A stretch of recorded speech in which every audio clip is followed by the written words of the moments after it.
April 13, easy recovery run. Let's do it.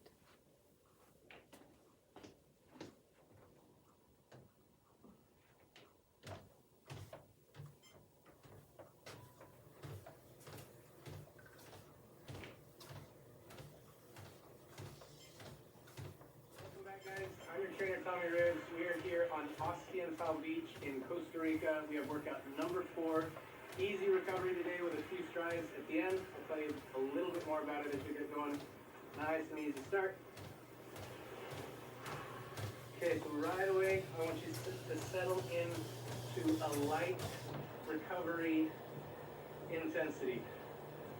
So I'm going to talk to you a little bit more about this, just like workout number 2. The whole point of this workout is to teach our bodies to run slow enough so that we can recover.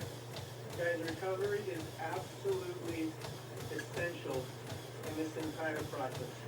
Building up to racing a 5K, it sounds so counterintuitive and it's difficult for a lot of people to understand. But in order to train hard enough on our strength and our speed and our progression days, we have to run slow enough on the recovery days so that our bodies are primed and ready to push when those harder intervals come. So right now, I want you to focus in on running no more than 4 out of 10 on that rate of perceived exertion, or RPE. That's a subjective scale. That's something that takes some time to get a hold of. It's a little bit tricky in the beginning to just throw a random number at an effort level. But if we practice it just a little bit, it becomes completely natural. So I recommend that you use a heart rate. That's the easiest way to make sure that you're running slow enough. And guys, I know that sounds counterintuitive, but it's important that we run slow enough on our easy recovery days so that we can fully optimize those hard workouts. There should be no more than 77% of your max heart rate. I'm going to encourage you again, if you haven't done that, please trust me, calculate out what those heart rates are. This is just a general range, but it's so helpful. I'm shooting for below 77%, so 75% of my max heart rate. If I were to take the number 220 and subtract my age and multiply that by 0.75,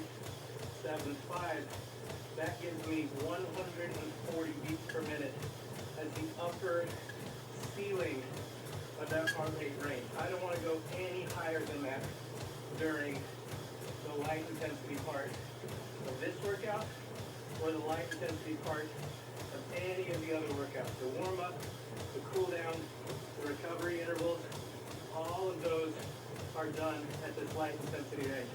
Guys, these values, they're not just made up values. These are values that have been determined over and over and over, both through studies that have been done by sports physiologists, as well as data that's been collected observationally from the best endurance athletes in the world. These are general exercise physiology concepts. There's a lot of really great books out there, guys, that go into a lot of depth about the reasoning behind these. One of the best books I've ever read, a book that's absolutely validated things that I found in my own training, it's validated other studies that I've read. It combines lots of different research components and talks about this, is a book by an author named Matt Fitzgerald. This book is called 80-20 Training. 100%, guys, I guarantee this book will improve your understanding and concepts of these principles. So if you're looking for some text, understand.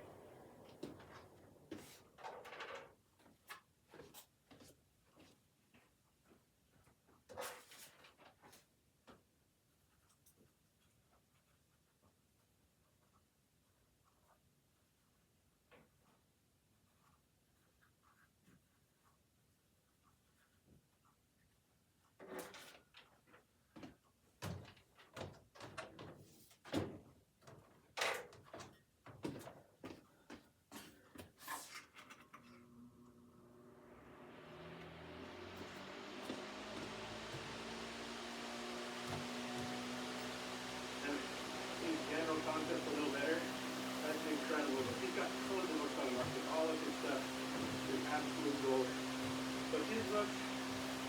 There's also another great book. It is a book by an author named Jeff Daniels. Jeff Daniels, the running exercise physiologist, not the drink, but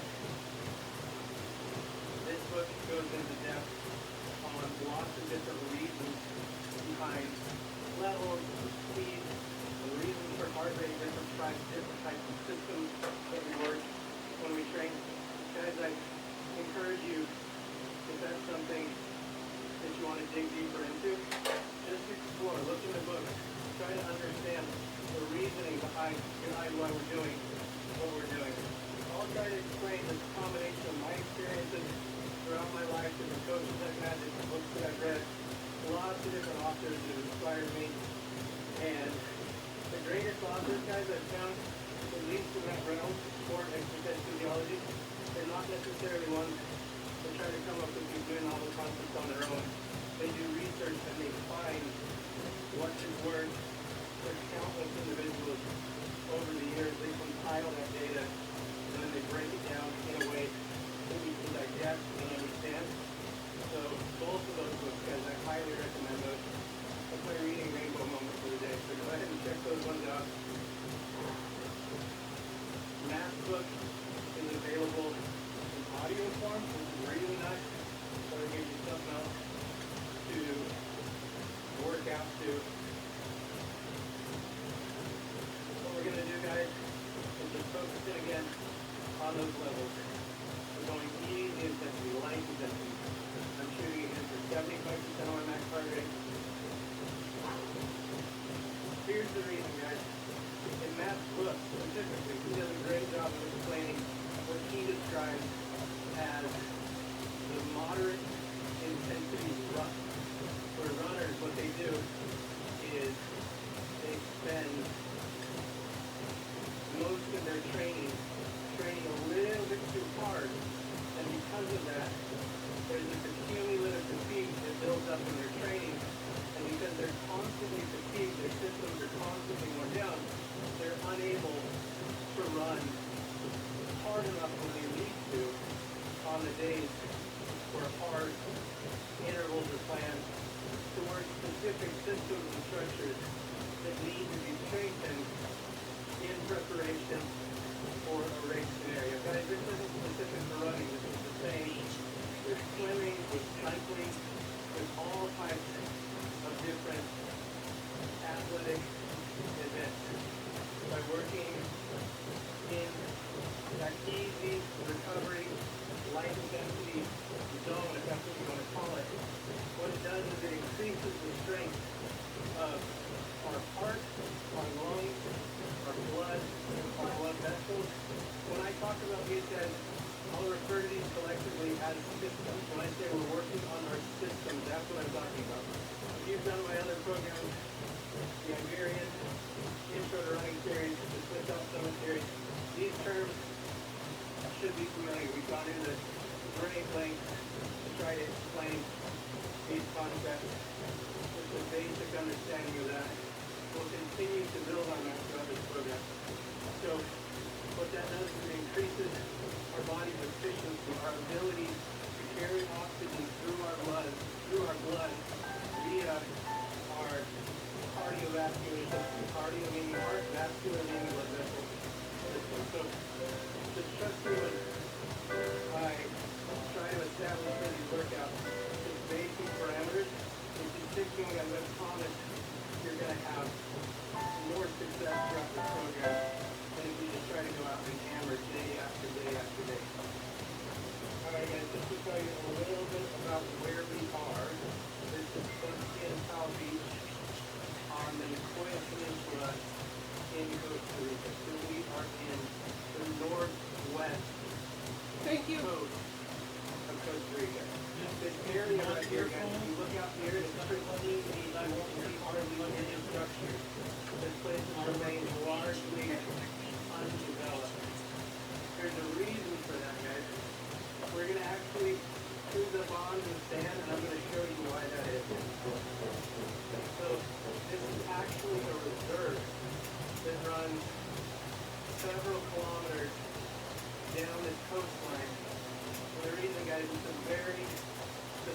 reason.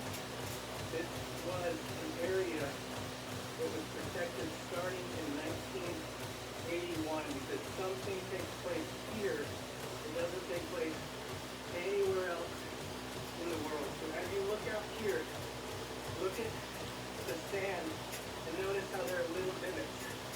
In these little divots, you see them all over the place. There are what looks like crunched up, dried ping pong balls. I'm going to show you right over here. Let's find them.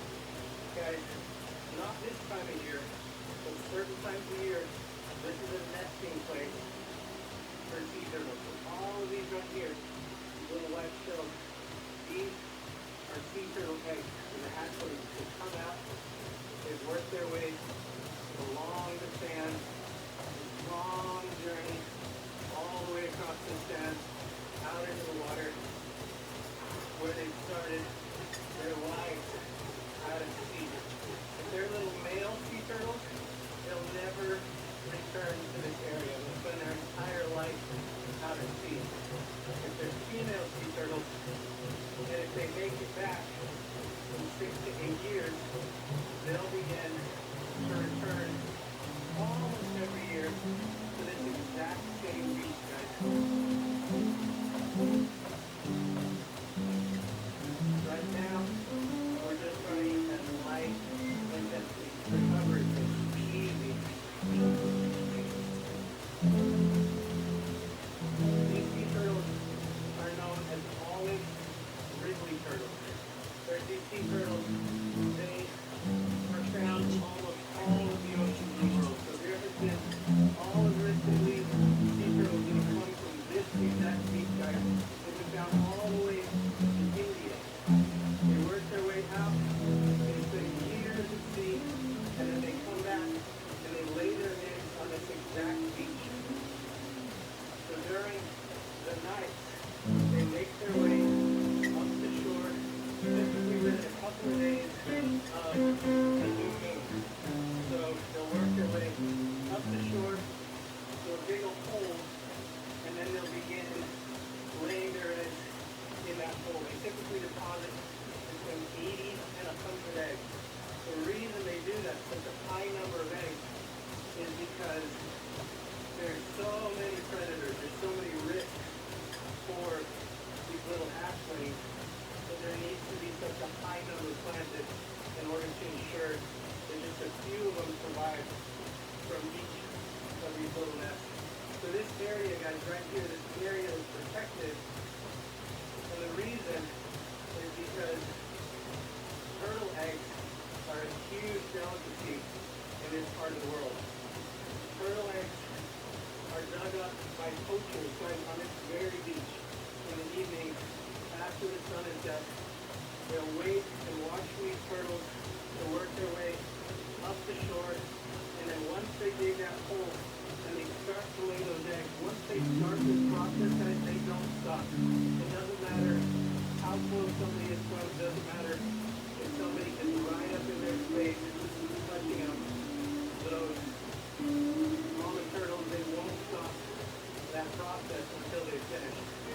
And so, lots of times, poachers will come and they'll take those eggs and they'll bring them in and they'll sell them.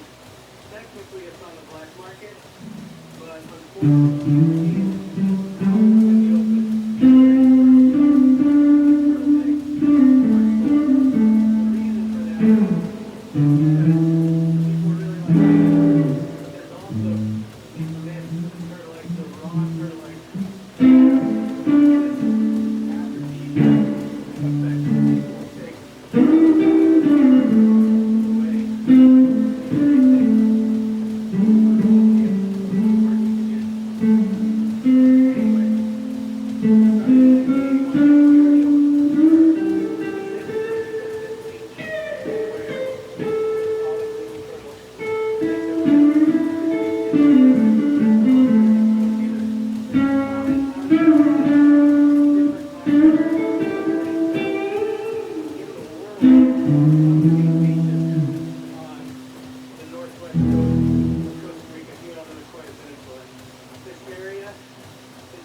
will absolutely pristine.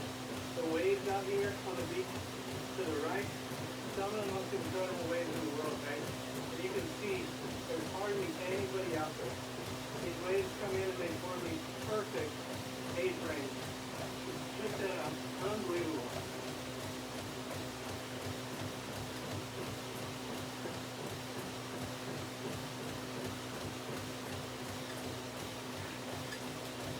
Guys, out in the water there, there's whales, there's turtles, there's dolphins, there's sharks, there's pelicans, these huge flushing pelicans.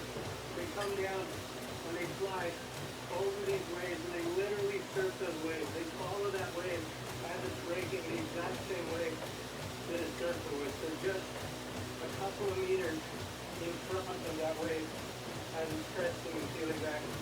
These pelicans fly in formation over that area. You've got birds in the area. You've got vultures, turkey vultures. You've also got caracaras. That's the kind of bird of prey in the area. It looks kind of like an eagle, but a little bit like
they've found is as long as they keep fueling their body with those resources that they need, these resources, again, guys, really simple. Water, food, specifically carbohydrates when we're working out, and oxygen. These basic three principles, as long as we have enough electrolytes, our body can essentially go all day long. But here's the key, guys. We have to be running slow enough to be able to do that. So if we're cruising along at, say, 65% or 75% of our max heart rate, we may be able to go for hours and hours and hours, guys. But if we increase that up just a tiny bit, to 80% of our max heart rate, 82 or 85% of our max heart rate, we may only be able to carry that, we may only be able to run that exertion for, say, 30 minutes or 40 minutes. So these principles, and these are based on the way that we're wired as human beings. This comes back from our days as hunter-gatherers, persistent hunters. Persistent hunters, guys, these are groups of people not very far removed from current civilization, guys. Just a few generations back in some cases, and even in some parts of the world, they still exist. So these are people who literally chase down animals all day long, hours and hours and hours, until those animals literally collapse with exhaustion. And that's how they kill them. So that same genetic makeup that allows persistent hunters to do that, guys, that's not some DNA that's rare that exists only in very select, isolated tribes. That is general, universal human DNA. Every single one of us contain that DNA. And check these out. These pelicans diving down and grabbing the fish out of these little tide pools. Very cool.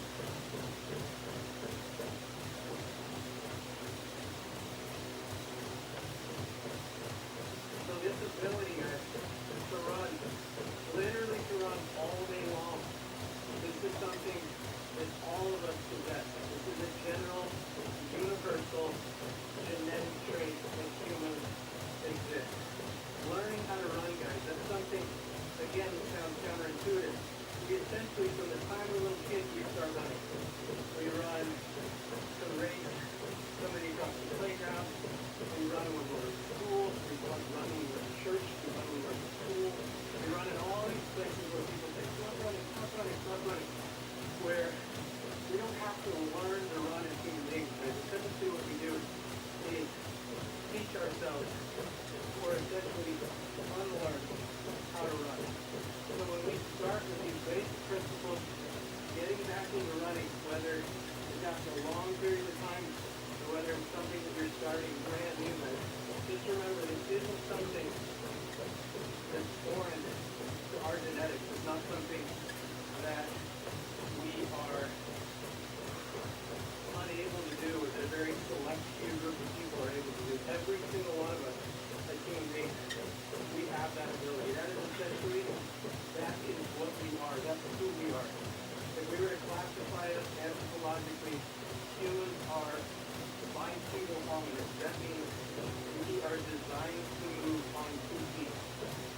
So just remember that, guys. If this stuff gets difficult, and it will, it's supposed to. Change is hard, progress is hard, transition is hard, growth is hard, building strength is hard. But if we do it slowly and consistently build over a long period of time, we don't have to put forth any more effort than we're putting forth collectively over 1 week of this training. It's just a gradual build. As the training gets more difficult, our bodies progressively become stronger, so we're able to carry this out. So this baseline, guys, that I'm talking about, the reason I say to run light intensity is because, and again, this is a concept we've talked about lots of different books that talk about exercise physiology.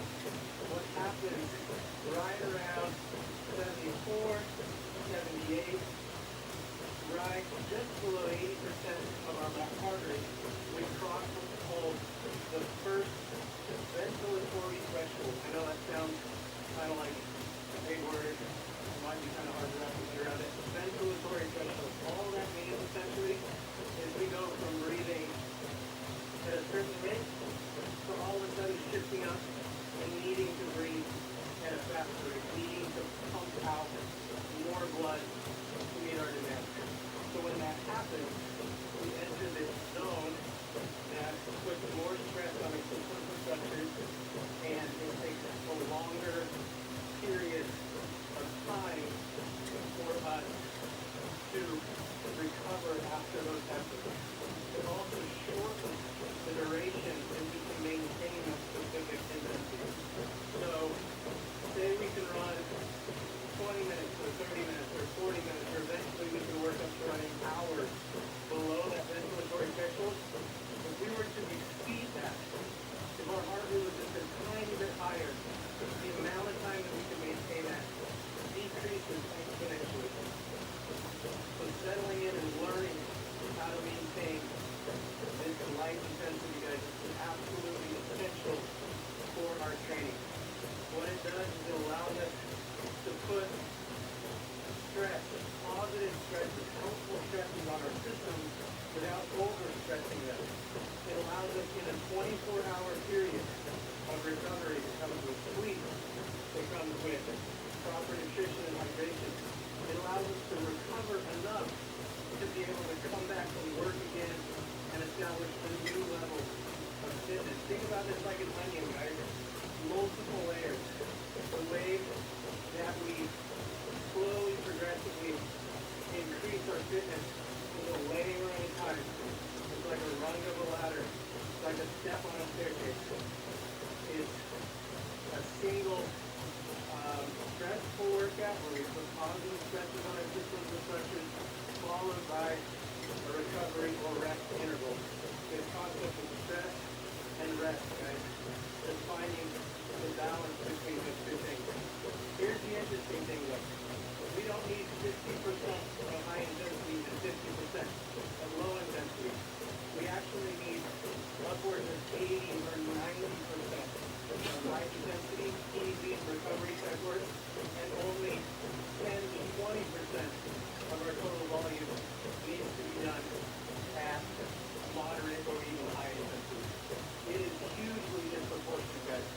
So the vast majority of the work that we need to be doing, it's not hard. It's simply going out, putting in the time, picking your shoes up, cruising along the beach. It's literally that relaxed. You should be able to easily breathe through your nose as we're running. If you can't do that on these light intensity, guys, on these light intensity intervals, you're running too hard. Let's just focus in on that just real quick. I'm going to shut them out. There's time for everything. I'm going to shut them out for a bit. I'm going to relax. And I'm just going to breathe through my nose. I want you to try to follow along and do the same thing. If you can't do that, I want you to bump this thing down and slow down until you can comfortably breathe through your nose as we're running. As we're doing that, we're going to find a rhythm with our feet. Sync that up. Here we go.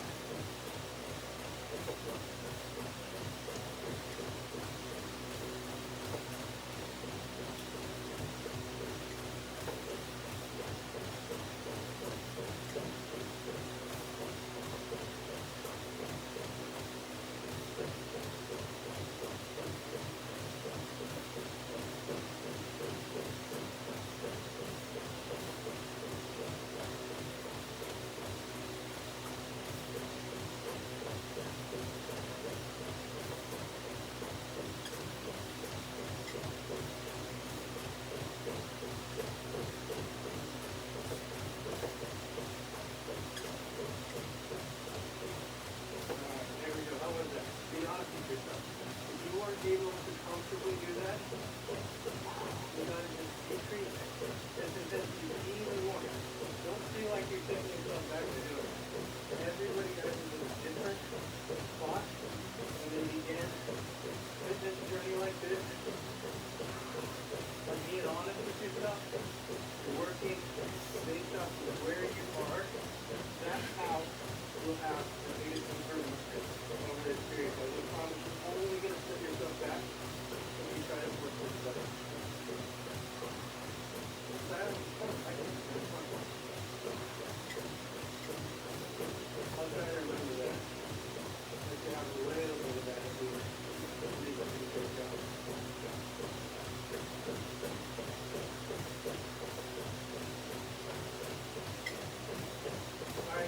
now that we've got that established, we've settled in to that light intensity recovery zone. We can call it a zone. If you want to call it a zone. Cyclists are super into zones, guys. I spend a lot of time cycling. Cyclists love zones. Cyclists love calling stuff zones. It's the same concept, essentially. It's an area for range of our heart rate where we're training. Cyclists, I mean, I know it's kind of quirky sometimes. All the spandex and stuff like that. I've delved really deep into that world in certain periods of my life. I still have it from time to time. Cyclists, guys, the one thing they do have figured out is the science behind all of it. They spend a lot of time studying all of that, and that's because just gentle, subtle tweaks in just little ranges of heart rate. You're paying attention to how their mind is working. You're paying attention to how aerodynamic their suits are, their bikes are. I've even known cyclists guys that shave their eyebrows off. Great story. You know, whatever you're into, I suppose. So here's what we're going to do, guys. Now that we've settled in to that specific feeling, that light intensity, that zen recovery range or zone, we're going to completely disrupt that. What we're going to do is 4 times 20 seconds stride, just like we did work at number 2. We're just going to open up that stride a little bit, let our legs move. The reason we're going to do that is to increase our efficiency and also increase our speed. The way we teach our body to run fast is by running fast. So we're going to do a little bit of that every single day we run. We're going to run a little bit at that race pace intensity. What will happen as we do that is our structures, muscles, tendons, bones, ligaments, fascia, all of these structures are going to strengthen in response to those stresses that we put on them. Our bones will become stronger, our tendons, muscles, ligaments will all become stronger and more powerful. We don't want to do too much on a daily basis because then we can't recover from day to day to do that. But strides on any day if we're not doing specific work, just a few strides, 46, maybe 8, we probably won't do any more than that. Just a few of these guys. What it does is it teaches our body how to prepare to race fast, to run fast, and to do that efficiently. It makes us more efficient neurologically. Our nerves, they establish this electrical wiring, which is not specific only to a movement pattern or these specific muscle groups. It's also specific to speed. So if we want to run a certain pace when we're racing, we also have to teach our body how to run that pace in our training. So we're going to do just these gentle strides. We're going to do 4 of them. Only 20 seconds. We work into it and we work out of it. We don't want anything that is incredibly dynamic. We don't want to start too fast and end too abruptly. That puts unnecessary, non-productive stress on our joints and our structures. We want to just ease into this, work up to race intensity, and then ease out of it. We're going to do the first one in 3, 2, 1. Here we go. Only 20 seconds, guys. Open up that stride. Nice and tall. Arms relaxed. Gentle hinge at that elbow. Eyes up, chest out. Driving with those legs. 5 more seconds. 3, 2, 1, and relax. Woo! Easy peasy, right? Okay, we're just going to recover. Back down to that zen. Light intensity. Bring that heart rate back down.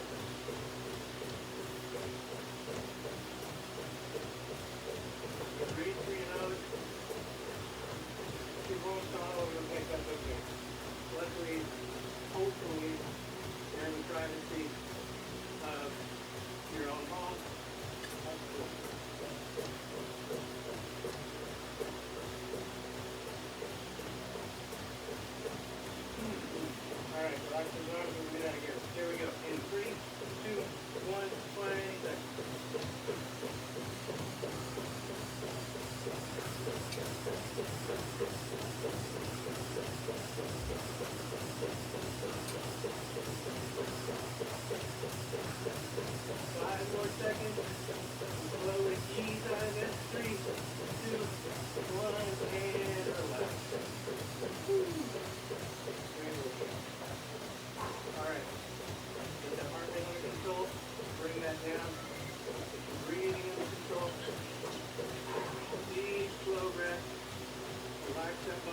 typically just do these off the field. I do them every single day, but it's always off the field. I just, as soon as I feel recovered to go again, I go again. So it's not a hard set of intervals in between. I just make sure I put in those strides once a day. And the nice thing is we're not going so hard that we need a long recovery and cool down afterwards. We finish the stretch and we're done. We're going to do another one. Here we go. In 3, 2, 1. Ease into it. Open up that sky. Make sure you smile. Go for real, guys. Try to put a positive outlook on all of this. And 5 more seconds. 3, 2, 1. Here we go. Slowly get out. All right. Recover from this one. So we'll do one more. And we'll wrap this thing up, guys.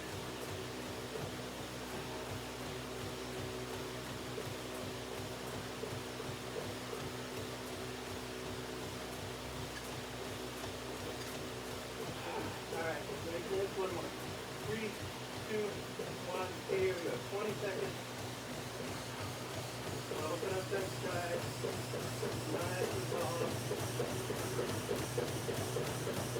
Relax those arms. Eyes up, chest out, drive the toes legs. 5 more seconds. And 3, 2, 1, and go. Alright, easy down. Bring that arm in down. Bring that leg. Alright guys, that's it. We don't have to do anything more difficult than that on most of these days. We're just cruising along. We're enjoying it. Kind of taking in these stunning views of these perfect waves. This black volcanic sand beach. We've got rainforest as we work our way up the beach. This setting, guys, couldn't be any more epic. I'm going to bring this down. Let's just walk for just a little bit. Bring that heart rate down even more. Make sure, guys, as we finish this up, you optimize that recovery interval between now and the next time I see you. Do everything that you can between now and then. Everything you can between now and then to optimize that recovery interval. That means the goal of this workout and all of these workouts is to stay vertical on our feet. The goal between now and the next time I see you is to stay horizontal as much as possible. Off your feet. Sitting is better than running. Laying down is better than sitting. Not in general, guys, but specifically if we're trying to get ready for a race. Those principles are fundamental. Super important. So recovery entails also hydration and nutrition. So do everything you can to replenish the resources that we use during this run. Start your hydration right now. You've got a bottle with you. And then within 30 to 45 minutes, get a simple meal into your body. Carbs, protein, doesn't have to be that complicated. We're going to come back. We're going to continue to climb, continue to build on this, guys. If you're feeling like this is going a little bit too quick, like today, maybe you struggled. Today was supposed to be a recovery day, and it didn't feel like a recovery day. This is a good indication that you should take one of those full recovery days tomorrow. So just remember, we've got 7 days in a week, but we only have 5 workouts. Okay. So that is up to you to determine where you're going to put those based off the feedback that your body's giving you. You don't need to do any more than that, guys. Don't think you're going to get ahead by doing these extra workouts. Just basic, simple, slowly building a little bit at a time. Guys, this is Volsky and South Beach in Costa Rica. I'm in the Coya Peninsula. I'm your trainer, Tommy Riz. I'll see you guys.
Okay, 3.94 miles, 41 minutes, nice recovery run, zone 2. At the end, have 4 intervals, 20 seconds each, speed of 8 of the treadmill. But the last one I was able to do at the speed of 9. That's the first time. Feeling good? Yeah, it was a recovery run. Easy.